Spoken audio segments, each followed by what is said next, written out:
Hi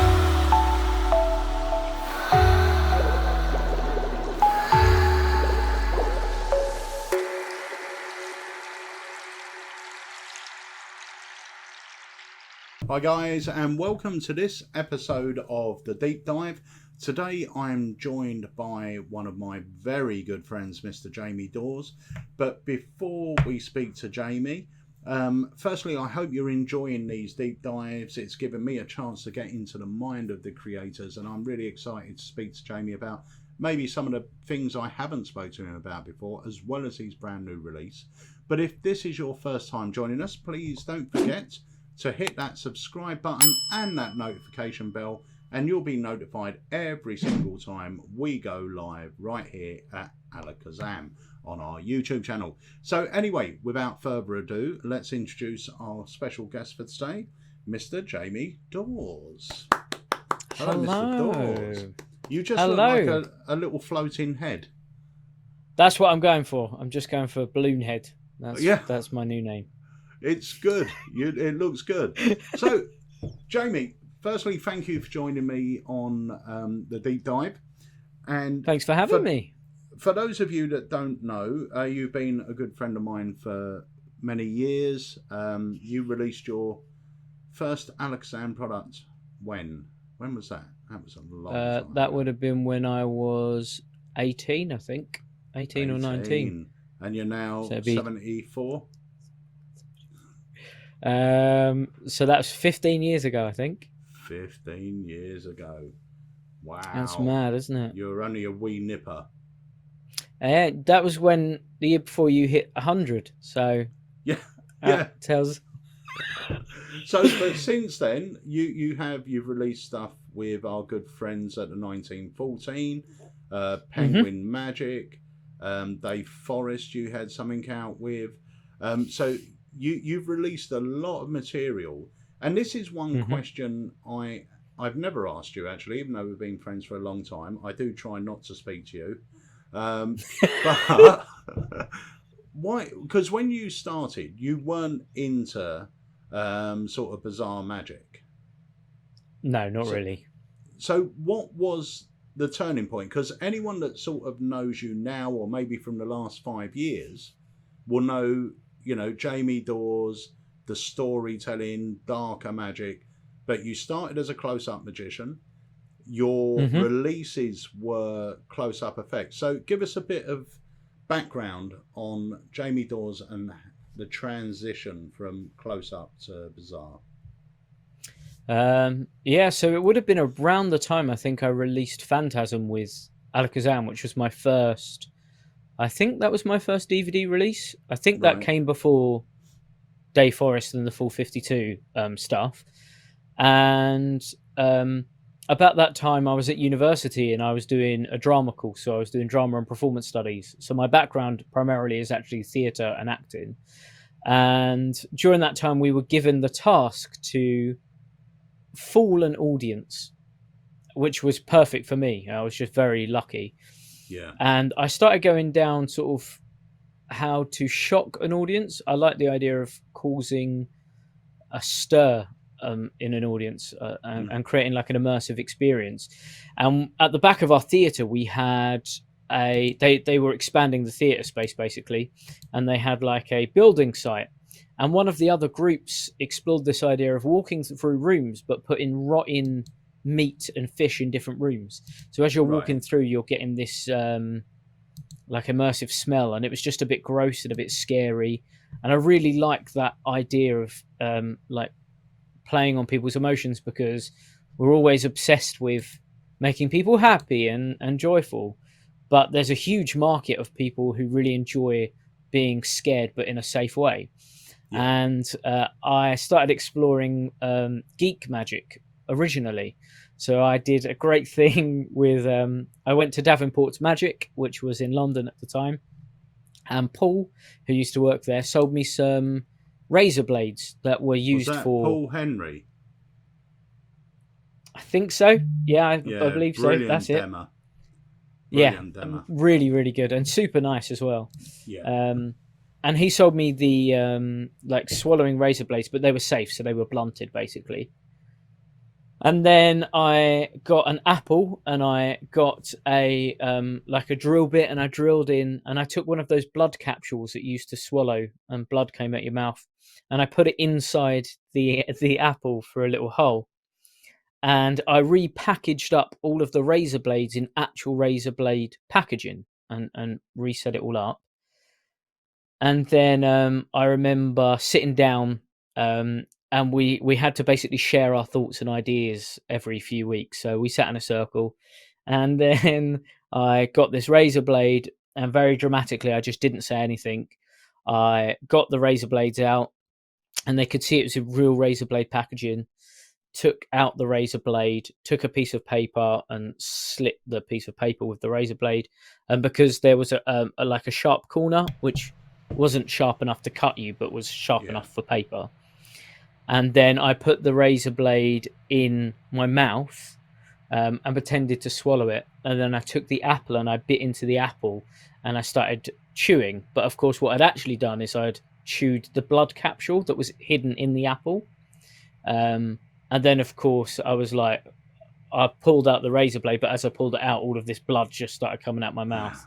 And everyone just started freaking out, including my lecturer, because I didn't tell him what I was going to do. And that reaction was exactly what I wanted. And I really enjoyed the aftermath of that, of course, is you have to reveal to people that it's not real.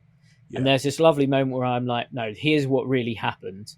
And everyone relaxed. They found it quite funny. They found it quite clever, the thinking behind it. And that's what I really enjoyed. I enjoyed that moment afterwards where everyone relaxes and it's just funny and it's joyful. So you've had that moment of shock and scare and then this moment of happiness. And then part of the thing was I just started developing that, and I started working on an idea called Scream. And I wanted to do like a close-up version of a horror film. And I started to look at the horror film themes. And that was the first trick. It was Scream. Yeah. And then past that, I just carried on inventing bizarre tricks. I don't know where it comes from, but my brain just sees things and goes, oh, that would be a good spooky thing. And then I just carry on developing the scarier tricks now. Well, one of the big traditions now at Alakazam is the sort of annual Tackling Terrifying Taboos. Mm-hmm. It's got such a big fan base. For anyone that doesn't know, obviously, Alakazam has the online academy where we do online teaching with various magicians. And once a year, Jamie puts on a very special evening in October where he creates a spooky show and then performs it and then explains it all. And we call it Tackling Terrifying Taboos. And it's most probably one of the most anticipated academies we have, and it's every single year you come up with new material. And we did talk about this before, and I think what a lot of people don't realize is as soon as you've finished one, you're already working on the next one. You've got to work out the plot, the routines, and this for you is something that happens all year to deliver it in October. And they're such great evenings, and we all love them and look forward to them. Other than Jenny, yeah, because we always drag her along, and you always make her jump. So it's not her favourite evening. And me, no. You always try to make me jump. Yeah, at some point. It's true.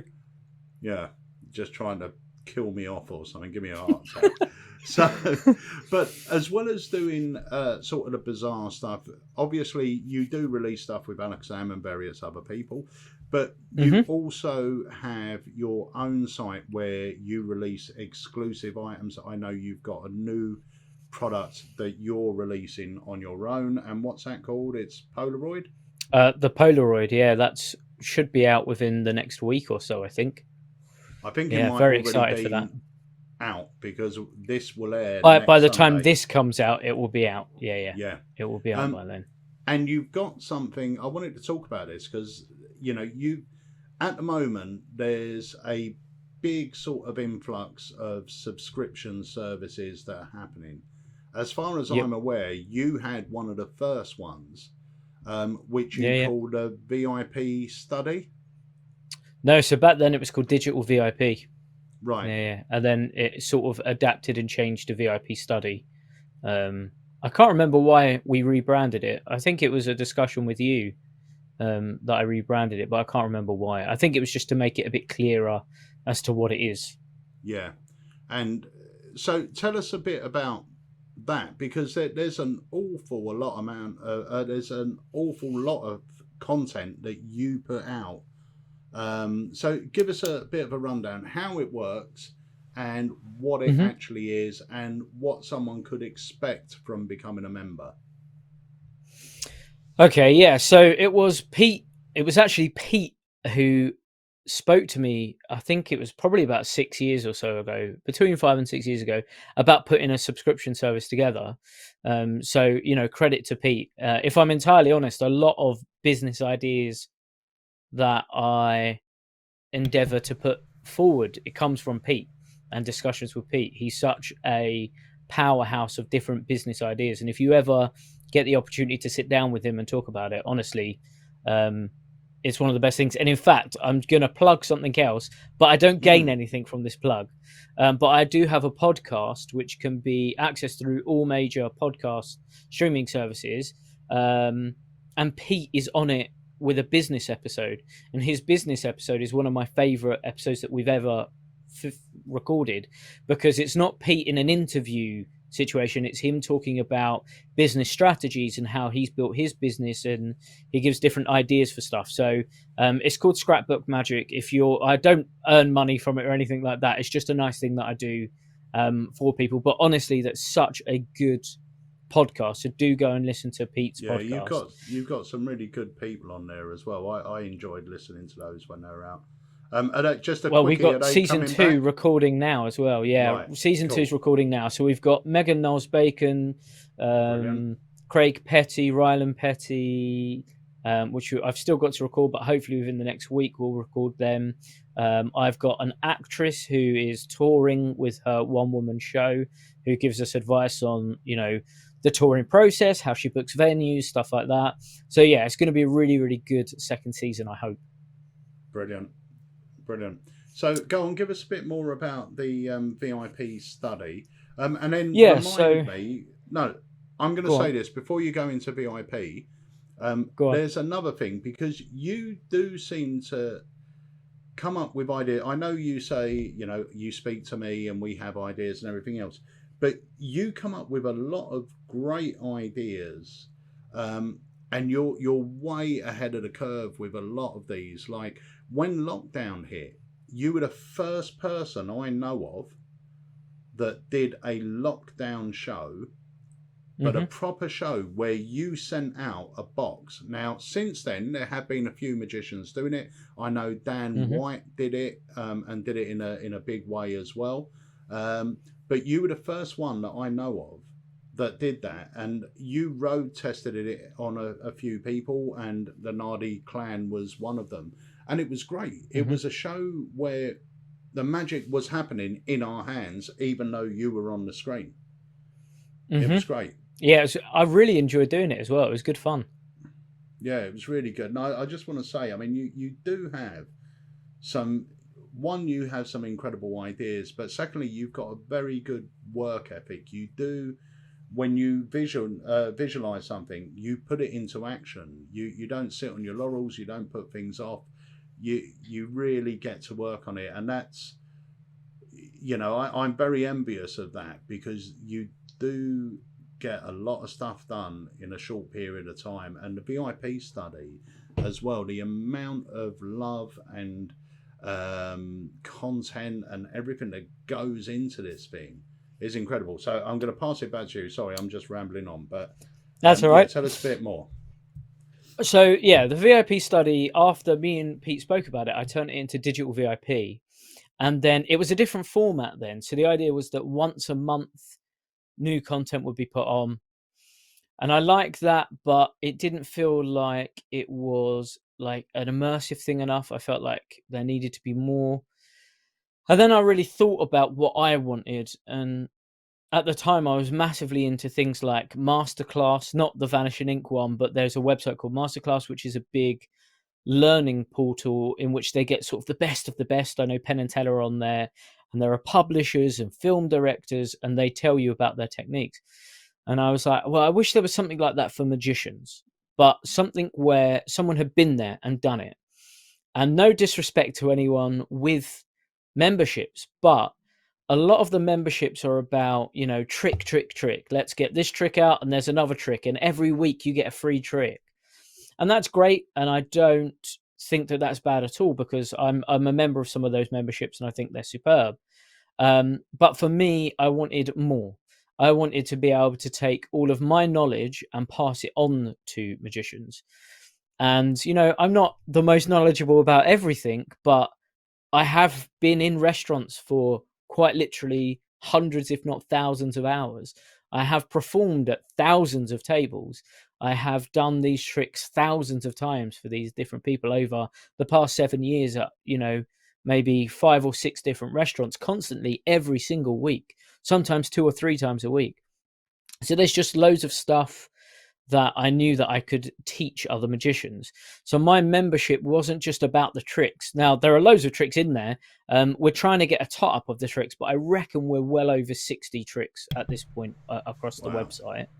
But then there are full in-depth courses. So we've got a script writing course where you literally learn how I put scripts together, but we talk to a published author.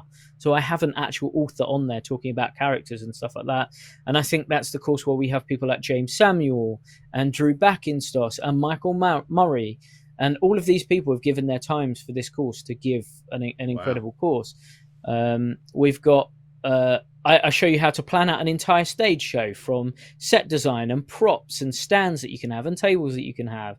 There's a design one where you can learn literal design techniques in terms of, you know, putting banners up and stuff like that and posters. There's a bazaar course where I take you into an actual restaurant during a fright night and I show you how it's all set up, and I show you little bits and pieces and teach you tricks. There's literally so much.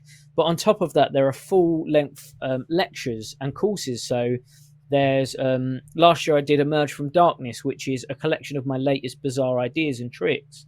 We've got last year I did a tarot course, which someone said that one of the VIP members said that out of any tarot course they'd ever seen, it was the ultimate tarot course. They had never seen one as good as that, which was, you know, a huge compliment to me. But even the courses, I take a substantial amount of time in planning them and prepping them and making sure that there's a diverse amount of stuff in there.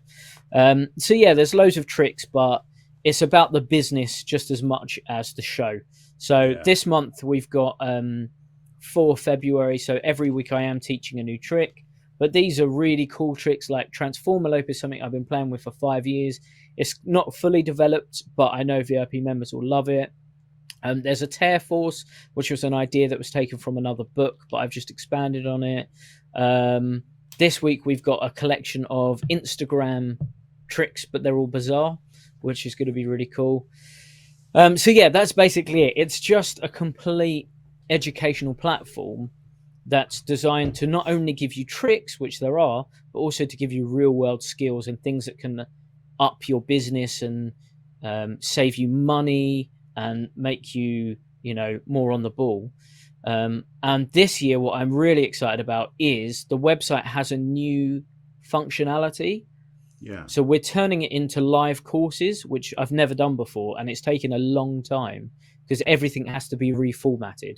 But essentially, later on this year, we're going to have the first ever group course. So the idea is that each week a different video will drop and everyone has to achieve something by the end of the week in order to move on. And by the end of that 6-week course, you will be able, or hopefully you'll be into a residency. So that's going to be the first one, is about residencies. Wow. So each week, step by step, we'll go through the course and then you'll be put into it. So yeah, I think last time I counted, there's like well over 48 hours worth of footage, probably more than that now, I should think. Lectures, courses, skills, the whole shebang. It's all in there. That is so good. So before we move on to your brand new release and the reason we're here as well, how much is it to join and where can they join? So one thing that I didn't want to do is to make it a monthly thing, because all memberships at the moment have monthly things and they're normally about £10 to £15 a month. And I don't know if you guys are like me, but my monthly subscriptions are totting up substantially across things like Netflix and Disney Plus and all of these different things. So I didn't want that. So it's an out and out fee. So it's $49.99 for an entire year. You get access to everything. You get the forums, you get all of the new courses. And each course, when it's sold on the website, is £20 on its own. So by accessing VIP Study, you get that and all of the previous courses, all of the previous lectures, everything's there. How many courses do you have a year? So last year, I think I did 2 courses, full courses. But on top of that, obviously, there are loads of videos and stuff like that in there as well. Already near enough paid for your annual subscription without all the other videos. And it's great, mate. And where would they go to join it? VIPstudy.co.uk. And it has all the information on there, so you can access the site. Brilliant. So now let's get on, because we're already at 21 minutes. Let's get on to your brand new release. So I think, Jamie, what we'll do, let's play the trailer, and then we'll come back and we'll speak a bit about it. Cool. Yeah? Okay, so ladies and gentlemen, here we go with the trailer for Jamie Dawes' Bane. Every performer is looking for that show-stopping, pack small, plays big routine that slots straight into their act and creates a lasting impression on their audience. Well, after 3 years of refinement and development, I'm excited to bring you Bane. I used to love Sherlock Holmes. Sherlock Holmes was my favourite until Alan Davies came out with a different character, a very Sherlock Holmes-esque character, and he was a magician who used to live in a windmill, and he used to solve these incredible crimes. So someone is in a big room where there are no windows and there's only one door in and out, and someone's murdered with someone outside the door, and no one knows how that person was murdered because obviously there's no way in or out.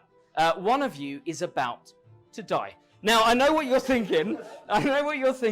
When are we ever going to find ourselves in a locked room mystery? In a room without any windows and only one door in or... Oh, look. Perfect. Bane comes with its own gorgeous custom-made props and is housed in its own custom-designed carry case.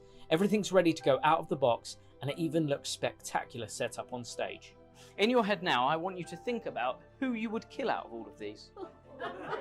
It's like a really dodgy blind date. It's great. So, I want you to pick one of these people, and in a moment you're going to poison them. Now, when I was thinking about them, I was thinking, how would I potentially make a locked room mystery, right? And here's my thinking. It'd be really clever to poison someone, because you're nowhere near them, right? Now, an idiot would poison the drink they're drinking. Someone smart would allow the bartender to pour the drink, and you would poison something that goes in the drink. So, here in my pocket, I have the poison cherry. With built-in comedy, a thrilling hook, a fully fleshed out script, and a killer twist ending, Bane is the ultimate stand-up routine that takes the focus away from you and makes your audience the stars of the show.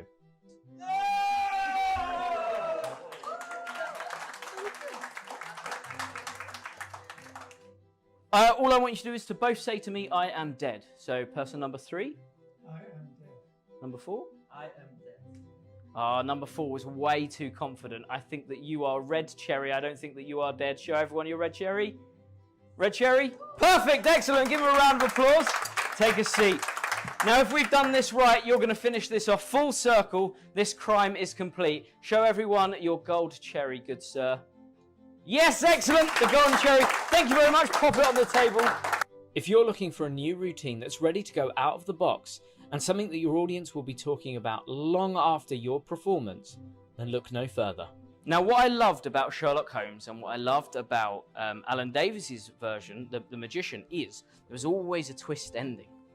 And I love a twist ending. Because what would have been really clever is if you did poison someone's drink. But what would be cleverer is if you could convince someone else to kill on your behalf. Now, technically, if the police were to turn up now, I didn't kill anyone. I convinced you. You willfully went up there and got 4 people. You willfully went up there and then poisoned someone. I did nothing. I'm completely clean. You were the one that killed them. And although one did look dodgy, you still went for number 3.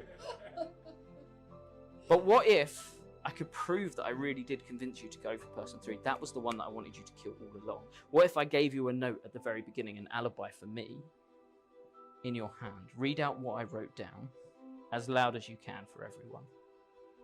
I think you would poison victim number 3. Excellent! Victim number 3, she did amazing. Thank you so much. Take a seat. My name is Jamie Daws, and this is Bane.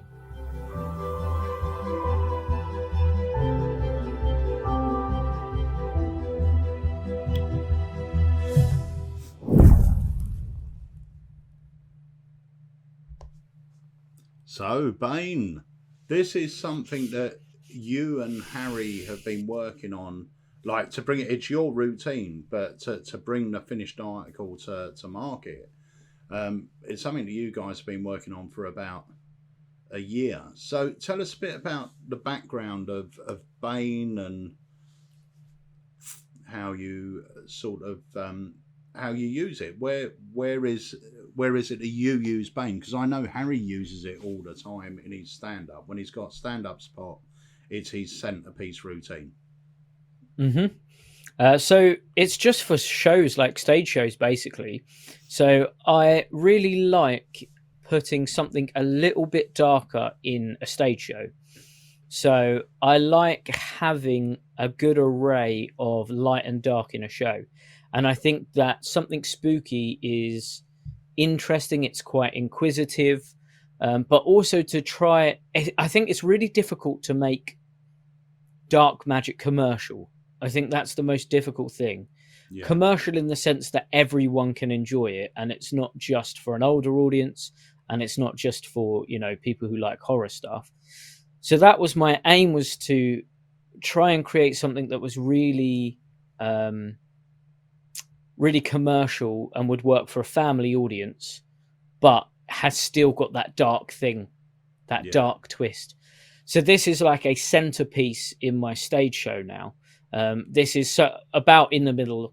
And what's great is it can be worked into a larger revelation at the end of your show if you want it to be. You can have people dress up if you want them to dress up to make it larger. There's so many different ways that you can do it. But what I also wanted was, so the actual inspiration was from a bizarre book. Now, I'm not sure if I'm misquoting because I've got so many bizarre books, but I want to say it was The Bigger Book of Boo.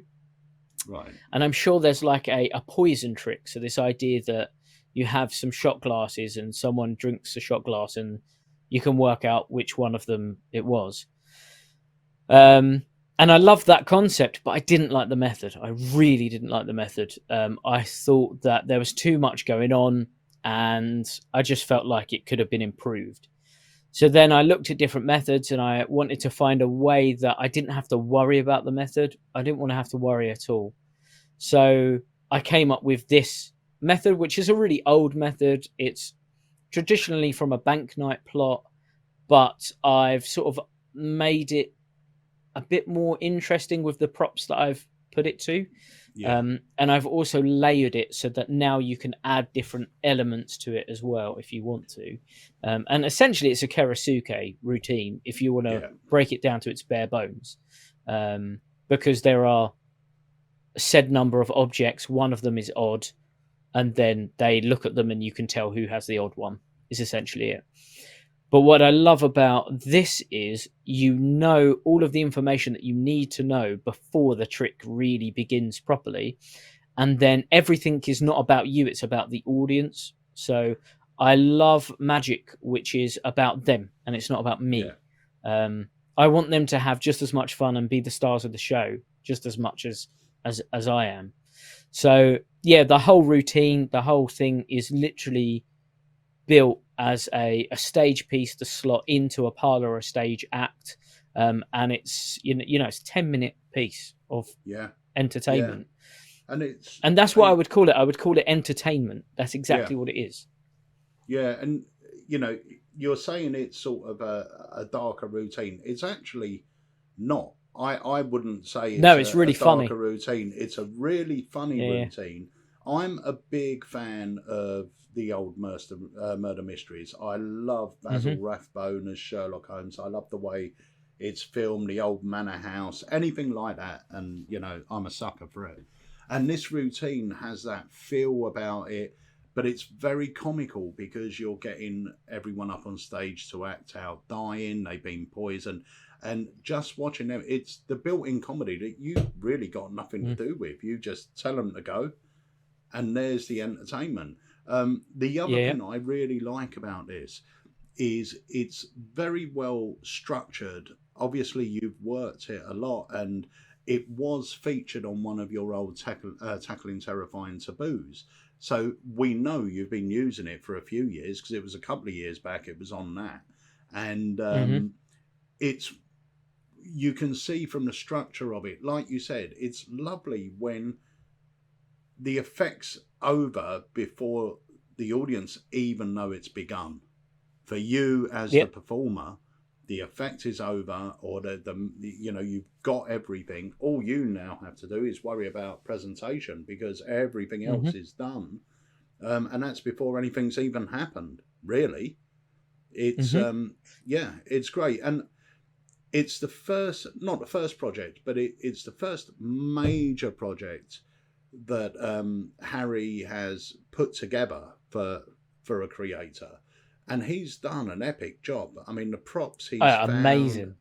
Yeah, it all comes in its own beautiful little carry case. Everything's in there, and I know Harry carries this. If he's got a gig, and he's driving, he'll have this in his car, because as a lot of us know, if you do close up, especially if you're doing venues like a wedding or something like that, rather than a restaurant, but if you're doing a wedding, you're booked to do a party.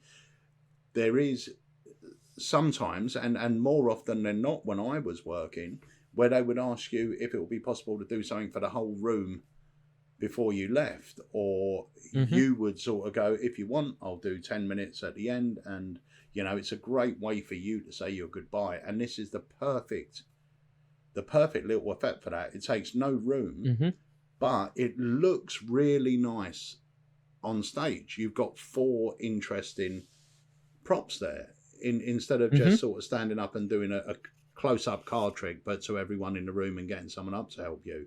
This looks like a stage piece.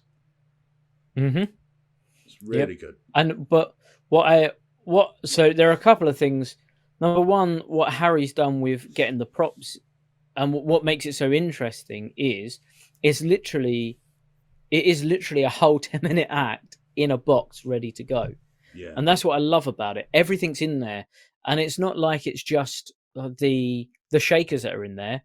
You know, all of the cherries are in there, which the guys have hand painted them gold, some of them. And there are all of the predictions are all in there, all ready to go. So the whole routine is literally in a bag that you can carry anywhere. And I mean, just to give an example, Christmas was a few months ago now, but all throughout Christmas, every Christmas gig that I did, I upsold myself, and this is the trick that I put in. I did this all through Christmas, and that's amazing when you think about it, because there was no real more effort for me. All I had to do was take this bag out of my boot, which I've always got in there, and I had this act ready to go.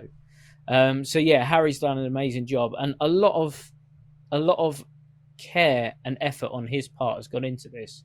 And it was him that really wanted to push this forward, because he started performing it as well, and he has like a similar but slightly different presentation as well. So it's really nice to have someone who was as passionate about it as I am as well, because I really do love it. I think it's a really solid, professional piece of magic that's just ready to go straight from the box. Yeah, no, it really is. And that's, you know, we got 100 units made, I believe, in the first run. We had it at Blackpool. We had, I think, 12 units turned up at the shop. The rest of them are turned up now. And they went within the first day, I believe. A lot of people were just ringing us saying, keep one for me, the moment the trailer hit. And I was going to say unsurprisingly, the people that rung up were all pro magicians that went, 10 minutes. Yeah.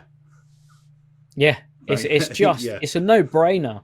Yeah. It really is a no-brainer. And for the price, like I've myself, like I am a performing magician, I've bought tricks that are double that amount for maybe 4 minutes of stage time, because I like, it's just, you want good working material for a stage show that's going to work in that big environment. So for the asking price, I think if it was me and I was a customer, I would still be bowled over by that. I think it could have been more, especially the amount of time and effort that's gone into producing this, not just getting the props, but even on my behalf, writing the script and making sure the story works together and making sure all of those loose ends are all closed up, and, you know, playing with how things are revealed. And even at the Magic Circle, other magicians who saw me working this were giving me little tips and said, well, why don't you try this? And I'd be like, yeah, great, let's try it and see what happens.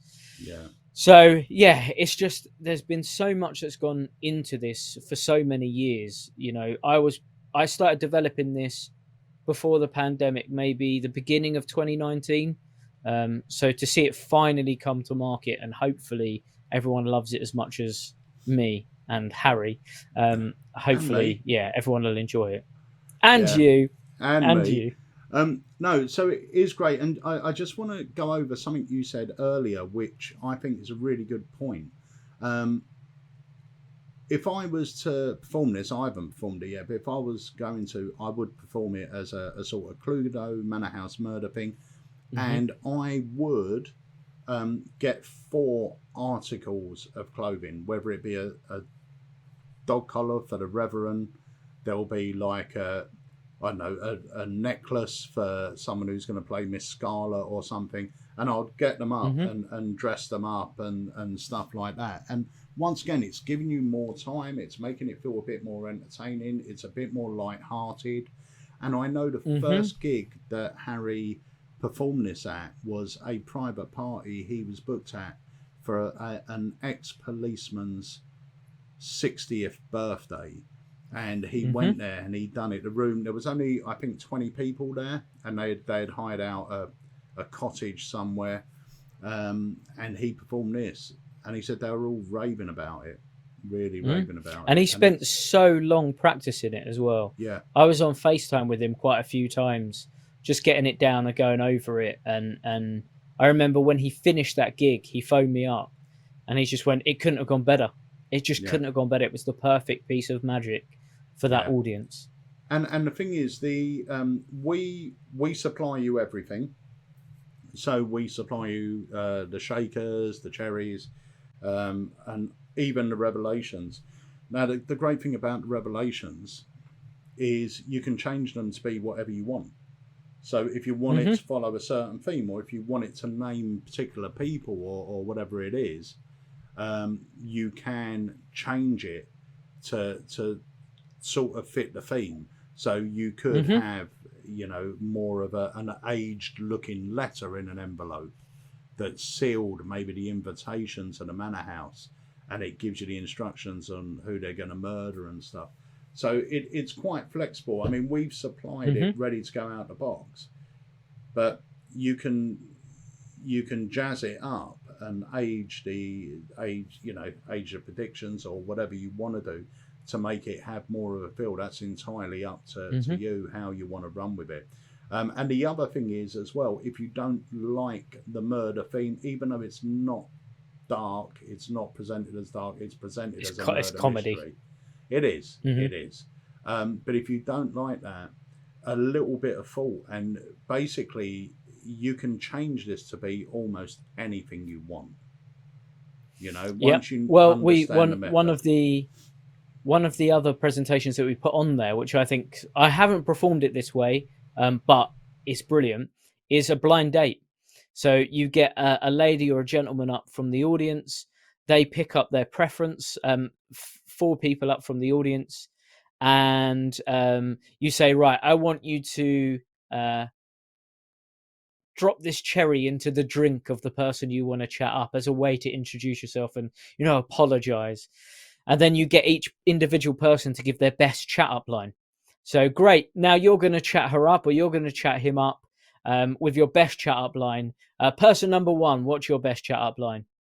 And then you get them to go down their chat up lines, which again is a brilliant, hilarious stand-up routine. There's nothing about you, and it's all about them. You're giving Love them that. the spotlight.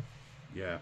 And also, if they buy this, they also see the full uncut performance, even though the trailer shows it, but they can see it and pick up the whole script from the full uncut performance. There's lots you of at the Magic intricacies Circle. into it. Yeah. Lots and lots of intricacies in the script. That's what, if you want me to be entirely honest, the trick isn't what I'm most proud about with this routine. It's the story. I love, see, you and me both, we love murder mysteries. And what I love about a murder mystery is as you're traveling through it, it's almost like a loose end gets tied up in the middle. And then your brain goes, now I get that. And that's what I wanted it to be. I wanted it to be an actual locked room mystery that me and the audience were experiencing at the same time. And I know Darren Brown had this great thing in one of his shows years ago where he put a banana on the side of the stage, and he said at some point that banana's going to disappear.